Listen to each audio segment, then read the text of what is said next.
बिस्मिल्लाहिर्रहमानिर्रहीम अस्सलाम वालेकुम नाज़रीन, मैं हकीम मोहम्मद शहबाज़ हूँ। आप यूट्यूब चैनल देख रहे हैं। इस वीडियो में हम बात करेंगे मैदे की ख़राबी के हवाले से। तो नाज़रीन, मैदे की ख़राबी की वजह से कोई भी मर्ज़ है तो मैदे की ख़राबी की वजह से ही जो है इंसान को लाहिक होती है वो मर्ज़, जिस अमराज़ में इंसान मुब्तला होता है।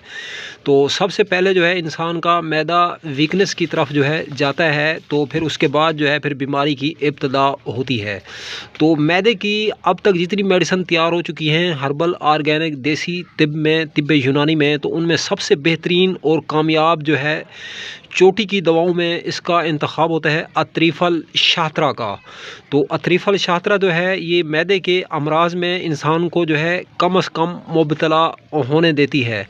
तो नाज़रीन, ये जो है कोई भी मर्ज़ आपको लाहिक हो चुका है, आप उसकी मेडिसिन जो है बिल्कुल ना छोड़ें, आप उसकी मेडिसिन जो है लेते रहें। तो आपका मैदा अगर दुरुस्त होगा तो मेडिसिन आप पे असर करेगी, अगर आपका मैदा दुरुस्त नहीं है तो दवा असर नहीं करेगी। तो उसके साथ अतरीफ़ल शाहतरा का इस्तेमाल ज़रूर करें, इंशाअल्लाह बीमारी को जो है रिकवर होने में जल्द अज़ जल्द जो है आपको मदद मिलेगी और बीमारी जो है चंद दिनों में जो है अपना बिस्तरा गोल कर जाएगी। तो अब तक के लिए इतना ही, तब तक के लिए अपना भी ख्याल रखें और इस फेसबुक पेज और यूट्यूब चैनल का भी दोस्तों हम मिलें किसी भी नई वीडियो के साथ। खुदा हाफिज़।